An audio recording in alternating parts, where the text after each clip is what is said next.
Hi all! Everything in my video is pulled from the public domain, and I am using them under the Fair Use, Fair Dealings guidelines. Everything I say is my own opinion. You should look into this information for yourselves, but I'm pretty sure I'm right. Good morning, everybody. As you can see, we've gone back to the original beginning. You guys did not like the first one. I heard everything from it could give me a seizure to I thought I was on acid when I was watching it. I heard from people that they missed my voice saying, I'm pretty sure I'm right. They said it's like an old friend coming to have a cup of coffee with you. Well, you know what? As soon as I heard that, I said, that's it. I'm going back. Now, I'm not going to say that I won't use it ever, ever, ever. But for the majority of time, you'll have my regular one.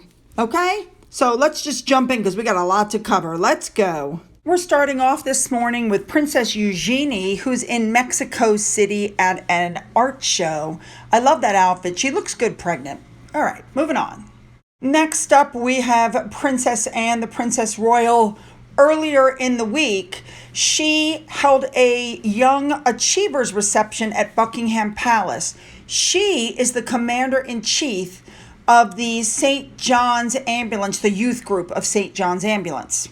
Over 100 young people went to Buckingham Palace to celebrate their achievements and to meet Princess Anne. And one of the big things here is learning CPR. You guys know that, you remember the story of my neighbor. There's nothing wrong with learning CPR. Everybody should know CPR. All right, moving on. Next up, we have Queen Consort Camilla, who visited Storm Family Centre in Battersea, London.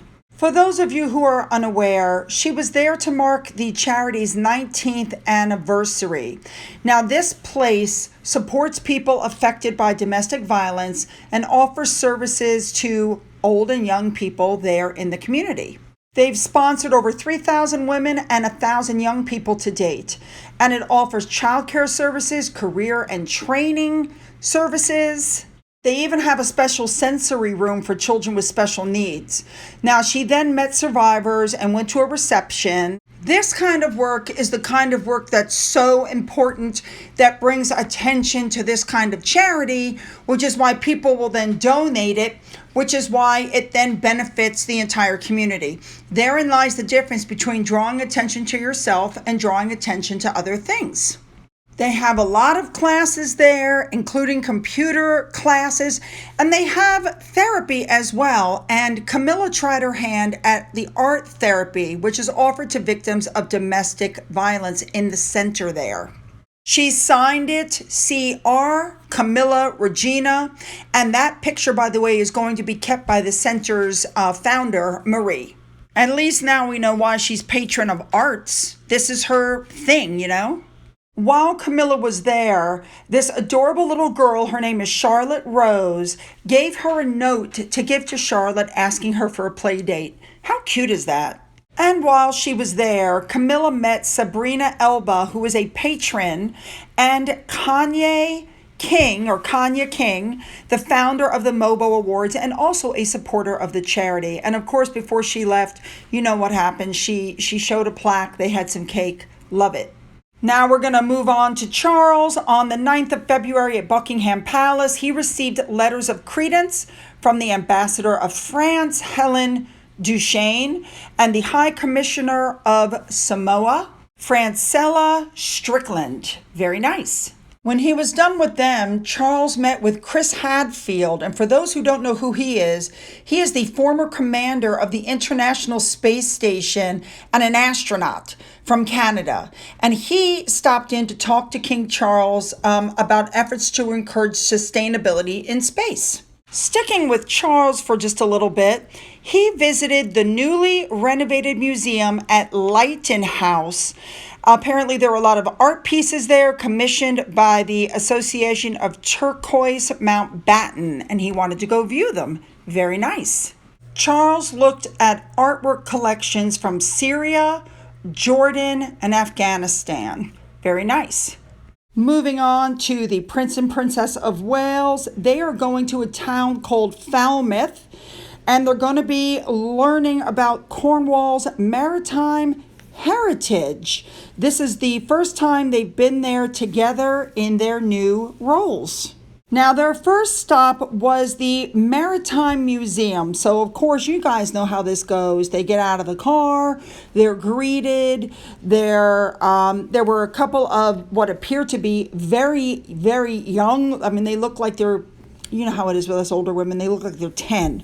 In uniform, there was a woman and a man. They were standing there talking to William and Catherine. And then, of course, they swapped places so they could continue to talk to them. Then again, they went in. Now, I have to say, when this article says they delighted royal fans, they were not kidding. The crowds were absolutely humongous, surrounding them on all four sides. They waved as they were moving up. You know, they stopped to say hello to the crowds. And then, of course, they had to go inside. Now, there was a lot going on outside, but there was also a lot going on inside. Let me just point out really quickly that Catherine looked as lovely as she always does. That jacket that she's wearing is a rewear. We saw it years ago. But of course, she looked as lovely as she always does. I love her hair. I wonder who does her blowouts, because man, she looks good. So I have to point this out. You guys know I'm not a fashionista. I'm not. But she's wearing a coat that she first wore in 2012. And I have to tell you, that makes me feel better, because the other day it was cold and I whipped my jacket out and my husband goes, "When did you buy that jacket?" And I said, 2014. It's 8 years old, but it's in perfect condition. Why? He's like, "Shouldn't you go buy a new jacket?" And I'm like, "Why? There's nothing wrong with this one." No, I may not have 50 jackets, but you know what I mean. Now, when they finally made their way inside, they met with the museum's restoration team that's working on the refurbishment of a dinghy called the Kiwi. Now, for those of you who don't know, this is a sailing dinghy given as a wedding gift to Queen Elizabeth and the Duke of Edinburgh from the Royal Navy of New Zealand. Could you imagine a wedding present? You're given a boat. So they're helping to restore this boat. But could you imagine how William, okay, look, yes, they're having a great time. But could you imagine how William felt standing there next to this boat, which was a wedding gift to his grandmother and his grandfather? Just the history alone, I think, would be enough to, you know what I'm saying? I mean, I could feel it for him. I really could. Looks to me like William was ribbing Catherine just a little bit about her hammering work. You know what I mean? Okay, so when that was over, then they went on an actual tour of the museum where they got to see a lot of really interesting things. This is, as you can probably tell, where they are is like a big fishing village. Like it's a big, you know, that's their main thing there. Now, when they got done touring, they met up with some school children, and apparently they have some sort of setup in the museum where you could race electric boats, and competitive Catherine wasn't going to be able to keep her hands off of that one. We all know how she is about that. So they were racing the electric boats in the water. Typical. I love it. All right. They go outside to say goodbye because they're going on to the next area. Who does Catherine gravitate to? We know it. She gravitated towards this absolutely adorable baby. Don't worry, you guys. There are no more plans for another baby. She's already said, you know, she's either turning 40 or she's about to be 40. There will be no more children. She's done. So these photos give you more of an idea of how many people were standing around ready to greet them. She seemed genuinely interested in talking to everybody, and she actually took a lot of selfies. Now, big moment for the day, there was a gentleman that they brought around the barrier, and Catherine looked shocked to see him. You can just see the surprise on her face. She starts hugging the stuffing out of the man, and you find out that that is her history teacher from her prep school, Mr. Embury. And so it's been 25 years since she's seen him, but she recognized him. How lovely. You know, the stories that man could tell if he wanted to sell them. Look at the look on his face. Love it. All right. So when they got done there, they went to a local community center to give, I don't know, it's a place that gives opportunities to people to help build a supportive community. While they were there, Catherine danced something called the hokey cokey. I've heard of the hokey pokey. I've never heard of the hokey cokey. And of course, she and William played ping pong. What else? Moving on now to Harry and Meghan. As I showed you guys yesterday with the People magazine article, Harry and Meghan have not received an invitation to the coronation at this time.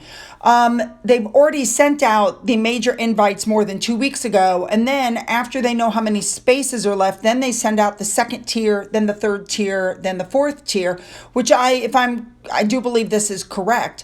And I'm saying I completely agree with this Twitter user. If they had received an invitation, we would know it by now. Now, we know that whenever anything big happens, Harry and Meghan try to steal the spotlight. And so everybody's talking, what could they possibly do? Yeah, it's Archie's birthday. Who cares? This is a coronation. They're saying that Harry could announce on the day of the coronation that he's going to give up his titles, and that would be enough to pull the attention away from Charles. I got to be honest with you. I don't think that's enough. You're not going to be able to derail this. This is one of those events where everybody will know what happened, where they were on the day that Charles had his coronation. I can't imagine anything that they could do that would derail that. Moving on, I saw this on Twitter. I have absolutely no doubt that it's true, but it's being reported by this person that Neil Sean is stating that Harry has actually contacted attorneys to see if Sasha Walpole is invading his privacy by going to speak to Piers Morgan and stuff about their tryst in the grass, even though Harry is the one who spilled the beans in the book. You just can't make this stuff up. There's a certain level of stupid, you know what I'm saying? Oh. Okay, this next article, I think we all know that it's absolutely true. Harry and Meghan are too toxic to be associated with in public. And that's true. You don't see them invited to the high-profile events anymore. They were not invited to the Obama's birthday party. They were not invited to Oprah's get-together. They're not invited to these major events that are going on. Who were they invited to? Whose house were they invited to? Ellen DeGeneres, another woman who just lost her show over being accused of being a bully. And frankly, I got to be honest, I don't think that she approved of that leaking, proving that she's associated with them. Seriously, I think this headline right here is true. The more we get to know Harry, the more we dislike him. The more he opens his mouth, the more everybody is just going, are you kidding me? And it just goes to show what a good job the palace did covering up for him. All right, you guys, I told you that Meghan Markle and Harry have basically been ignoring Samantha's lawsuit. They have refused to engage with the attorney. Now they're going to have to sit for depositions. And so far, it's going to be Harry. It's going to be Oprah, they're saying now. We already know Nate, the attorney, is going to have to sit. Meghan Markle herself is going to have to sit.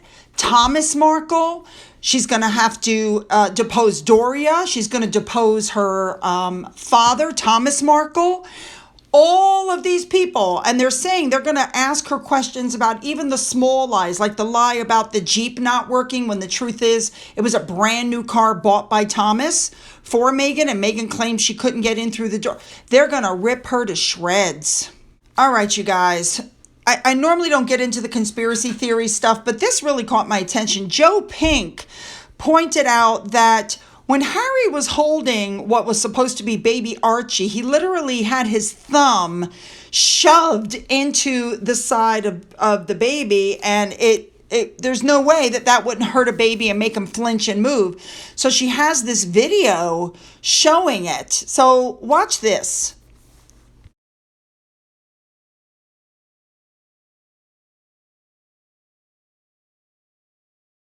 So I have to agree, and I did notice the baby didn't flinch, didn't move, you never got to see an arm move, nothing. So this picture was put up on Twitter by somebody named Bright, and yeah, I can totally see it now. What do you guys think? All right, moving on to the last thing for today as far as they go. I've told you guys numerous times before, and I actually did a video about 2 years ago where I said that they were going to wheel those kids out whenever it helped them make money. And wasn't I right? They wheeled them out with Spotify. They wheeled them out with Netflix. Here's a little trip down memory lane. Listen to this.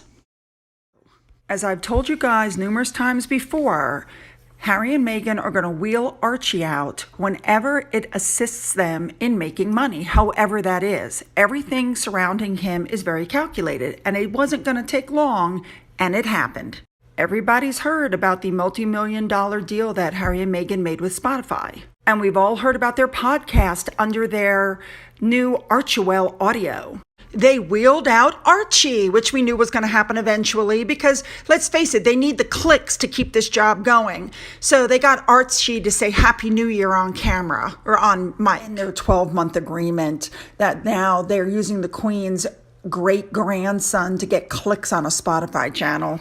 I also want to say I actually feel really bad for Archie. Can you imagine growing up without your cousins around, without your grandparents around, without other children around because the mother feels like she's too important to take him to a baby group? I mean, I just feel so bad for him. This kid is going to look back on his childhood and realize he had a narcissist for a mother and that everything was about her and she made everything about her. I mean, what does that do to a child's mind? I mean, I told you guys since before the kids were born, since before the daughter was born.